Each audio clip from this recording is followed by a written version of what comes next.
ओम शांति।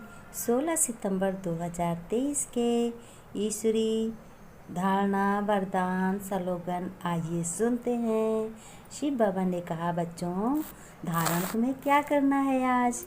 अपने अंदर के बच्चों अवगुणों को निकाल अपनी जांच करनी है और संग दोष से अपनी शिव बाबा ने कहा, बच्चों संग दोष से अपनी बहुत बहुत संभाल करनी है, क्योंकि तुम देवताई गुण धारण कर रहे हो। अपने को लायक बनाना है तुम्हें, क्योंकि शिव परमपिता परमात्मा के ईश्वरी संतान हो तुम। तुम्हें बच्चों भूतों को निकाल कर, भूतों माने क्या? 5 विकार भूत जो हैं, काम क्रोध लोभ और मोह अहंकार, ये 5 भूत जो हैं विकार हैं, तो इनको भूत कहते हैं। तो इनको अपने बाबा की याद से सब भगाना है। फिर शिव बाबा ने कहा, बच्चों आप मेरे साथ मंगल मिलन मनाने आ रहे हो, मना रहे हो और रोज़ ही मना रहे हो। तुम्हारा संगम तो बच्चों रोज़ ही है, सत्य ज्ञान का सुनते हो और संगम मनाते हो, संगम मिलन यानी कुंभ का मेला। वरदान में बाबा ने कहा, प्यारे बच्चों वरदान से सजते रहो, अपनी अपनी सभी बच्चों झोलियाँ भरते रहो। अपने अनादि संस्कारों को इमर्ज कर बच्चों सर्व समस्याओं को पार करने वाले तुम क्या हो? तुम एक उड़ता पंछी हो। आप सब अनादि स्वरूप हो, उड़ने वाले हो, लेकिन बच्चों बोझ के कारण उड़ता पंछी के बजाय पिंजड़े के पंछी बन जाते हो। अब उड़ता पंछी के बजाय मतलब कर्म बंधन में फंस जाते हो, तो तुम पिंजड़े के पंछी बन जाते हो। शिव बाबा ने कहा, तो तुम्हें उड़ता पंछी यानी हल्के फरिश्ते बनना है। उड़ते पंछी भव, तुम उड़ते पंछी हो। फिर शिव बाबा ने कहा, अब तुम्हें संस्कार इमर्ज करो, अर्थात फरिश्ते रूप में स्थित रहो। कोई भी कर्म करो, अपने को हल्के समझो कि मैं लाइट माइट हाउस हूँ। हाउस क्या है? ये शरीर घर है आत्मा का, और लाइट क्या है? आत्मा है। और माइट क्या है? कि हमारा ज्ञान ईश्वरी परमपिता परमात्मा का मेरे में है। तो लाइट माइट हाउस, हाउस यानी ये शरीर घर। तो बाबा ने कहा, अपने को ये निश्चय करो, लाइट माइट हाउस। फिर बाबा ने कहा, अपने पुरुषार्थ कहा जाता है इसी को, स्थित रहो इसी फरिश्ते रूप में, इसी को सहज पुरुषार्थ भी कहा जाता है। बच्चों उड़ता पंछी बनेंगे तो परिस्थितियाँ कभी बच्चों नीचे और ऊपर नहीं होंगी। जो कभी ज़्यादा दुख हो जाता है, कभी कम दुख होता है, तो ये परिस्थितियाँ तुम्हारी नहीं रह जाएंगी। कभी घबरा जाते हो दुखों से और कभी सुख में बहुत खुश होते हो, तो तुम्हारी परिस्थितियाँ एक समान रहेंगी। बाबा ने कहा, यही सर्व समस्याओं का समाधान है बच्चों। तुम्हें अपना समाधान करना है और सभी का समाधान सभी आत्माओं को बताना है। शिव बाबा ने कहा, बच्चों आइए सुनते हो स्लोगन। तुम्हें होमवर्क में क्या है? हर कदम में कल्याण समझकर बच्चों हर आत्मा की शांति की शक्ति का दान देना ही सच्ची सेवा है। फिर से सुनो, बाबा ने कहा, हर कदम में, अपने कदम कदम में, हर एक कर्म में बच्चों कल्याण समझकर तुम्हें चलना है।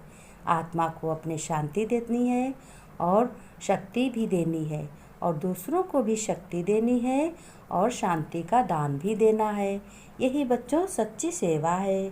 शिव बाबा ने कहा, बच्चों तुम्हें तो श्रेष्ठ भाग्य अपना बनाना है।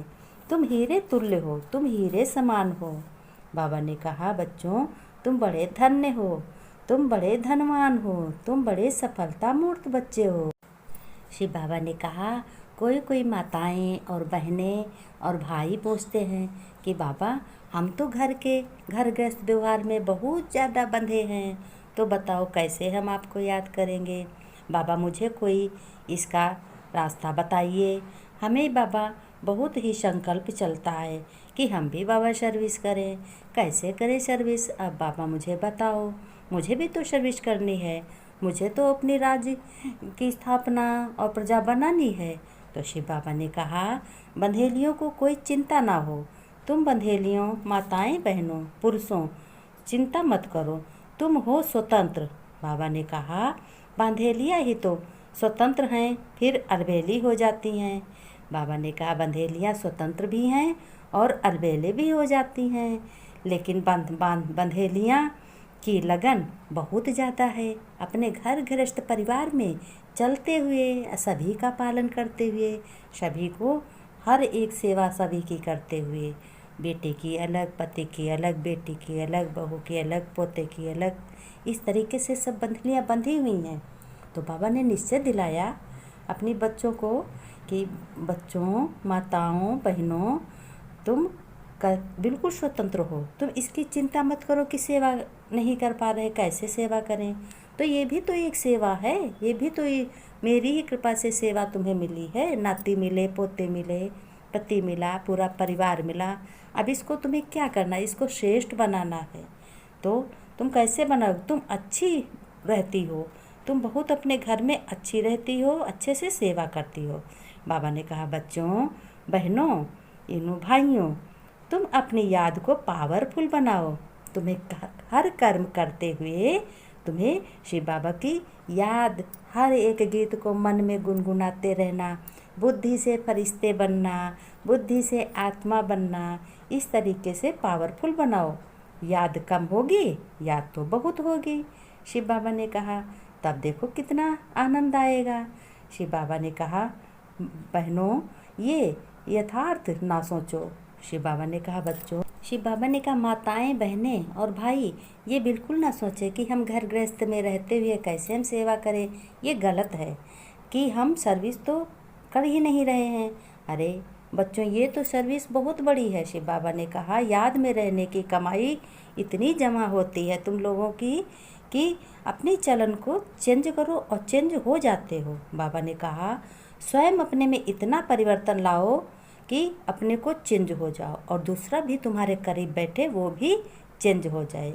शिव बाबा ने कहा, जो घर वाले भी देखें तो ये तो वंडर है, ये तो भाई बहुत अच्छी हैं, ये तो ज्ञान बहुत अच्छा सुनती हैं, ये तो बिल्कुल बदल गई। पहले लड़ाई करती थी, अब लड़ाई भी नहीं करती हैं, अब तो सबसे प्यार से बोलती हैं। शिव बाबा ने कहा, तो तुम्हारा बच्चों बड़ा संस्कार है, वो भी सहज हो जाएगा और तुम सेवा में सफल हो जाओगी। चिंता करने की कोई बात नहीं। शिव बाबा ने कहा, चिंता करने की कोई बात नहीं। मैंने तुमसे वादा किया है, बंधेलियाँ तो फर्स्ट डिवीज़न लाएंगी। बंधेलियाँ जो घर गृहस्थ में रहते हुए सेवा शिव बाबा को याद करता है तो वो फर्स्ट नंबर में आता है, सफलता मूर्त बनता है।